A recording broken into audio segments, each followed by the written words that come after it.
Welcome to ONews, where we give students a voice, and we want you to listen to us. Today we're youth-focused on ONews, with stories that cover the healing process at an Oakland middle school.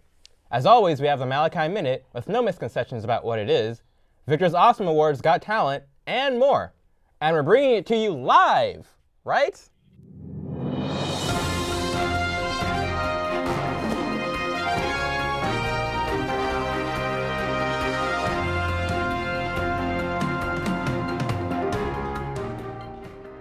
Welcome to the new edition of ONews. I'm Kyela Blake. And I'm still Malachi Seegers. Oakland now faces its first murders of the year, including an Oakland student.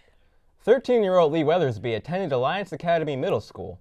Police say he was walking home on New Year's Eve when he was shot. He died the next day. Faculty and students at the middle school say he was a leader in the music program, incredibly intelligent, a peacekeeper on campus, and an all-around good guy. The community really is missing him a lot. For our students, I think they're still kind of trying to process this. I think it brings up a lot of fears that they have. A lot of our families live in very unsafe situations. The neighborhoods, the communities they live in, there's constantly gunfire and arguments and things happening. And it's just it's the most difficult position I've ever been in my 30 years in education. To have to stand in front of my community and lead them through the grieving process. Adding to the family's grief, less than 3 weeks after Lee was shot, his older brother was murdered as well. Police have yet to make an arrest in either case. It's sad, and for Alexis Johnson, Lee's murder is personal. Thank you, guys. It is very personal to me. I've grown up with Lee's older brother, Lamar, as well as Derek, both of the victims. So I would like to dedicate this piece to the families and the victims. To want to take revenge does more evil to oneself than to one's enemies. Oakland, California, lonely nights, souls flying, bodies down, bodies are empty. Some people fantasizing, some people partying, while the next person is being laid to rest. And what I need is love and affection. We all need love and affection. So as I thought of my family betraying me, I thought, what if I was dead or in jail? Would that make you feel some type of way? Because things does not always goes as planned. There's multiple sides of the story.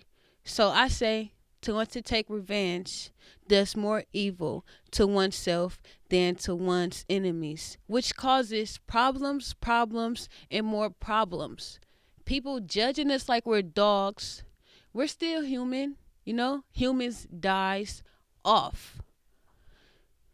All of this reality is striking for a change. Standing up for a change. Two wrongs do not make a right. Oakland Youth Outreach Group, Bay Peace, is providing another option. They're making a safe environment for youth while encouraging them to live a life free from violence. When you hear of Bay, you think of Oakland. And when you hear of peace, you think of hope. Put them together, and you have a group of teenagers in Oakland working toward a hopeful future. Bay Peace is helping teenagers realize that future and deal with the harsh realities of life. Willanola Perry may seem like a positive person now, but she has had a rough past. I was selling drugs, robbing people, and it really changed me from being a negative person to a positive person, how to flip the negative into the positive. Growing up, many people believe that joining the military is the best option, but Bay Peace teaches teens that there is more to life than fighting. They teach poetry, public speaking, leadership, and public awareness to educate youth about their other options. We do workshops about racism, classism, wage exploitation, a lot of stuff that has to do with worries that go on in our community. The program helps teenagers build their confidence by creating workshops and teaching them that their voice matters on important issues. Once they learn these things, they go out onto the community and teach others what they have learned. You have to be able to step out of your comfort zone, and you have to be up for growth. One of the many ways that Bay Peace does this is through the Theater of the Oppressed, a form of expression which began during the 1960s in Brazil, when their government began killing the homeless. Today, Bay Peace uses this technique to help youth respond effectively to oppression and act for change. The point of Feed the Oppressed is like acting for change. Like the activities we do are all like based on like our thought process, and so when oppressive things happen to us, we're able to look at it in a different light rather than just being angry. Oakland is the 6th most dangerous city in the United States. It can be easy for teens to get lost in this, but with programs like Bay Peace, youth can find support they need to succeed. Bay Peace isn't the only place you can find youth working together positively. I wonder why you don't hear about this all the time. Malachi, maybe you have an explanation. I sure do. I'm Malachi Seegers, and this is a Malachi Minute. When you think of teenagers, what's the first thing that comes to mind? Texting? Selfies? Twerking? What about positivity? You probably didn't think of that one. But why is that?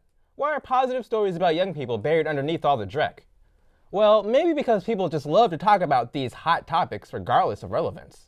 Some piece about Miley's top 10 craziest things gets you viewers, it gets you hits on your website, and it gets people talking about the kids these days. But positive stories about people my age doing positive things, you don't hear about that. Sure, maybe it's not as fun as talking about twerking, but it's just as important, and it needs to have a voice. Perception is important. If all people see is dumb news stories about teenagers, why should they have any reason to think teenagers are anything but dumb? Exposing more positivity helps to change that perception. I'll hear less people feeling ashamed at the state of America's youth, and more people being proud, saying things like, you know what, teenagers are actually pretty smart these days. I'm Malachi Seegers, and it's been a minute. You bring up some great points. I don't know what the big deal is with twerking anyway. Me either. Now, I've been feeling your brain waves this whole time, and the results are in. You want more Rick Ross. Oh wait, you meant Victor's Awesome Awards? Well, you're in luck.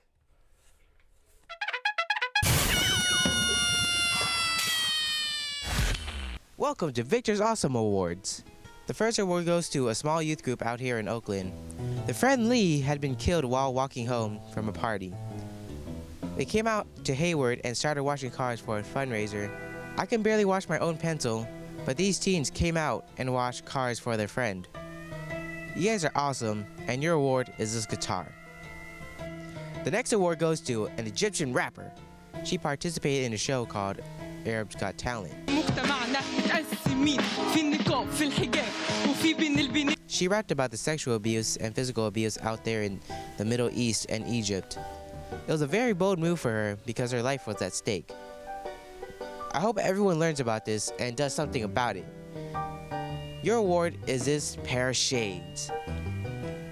The final award goes to Dylan Mahalanagim, and he co-founded Little MDGS. If you don't know what MDGS is, it is a set of international goals set to help out the world. He and some other friends gathered other teens to fulfill those goals. It's amazing how these teens can do so much for the world.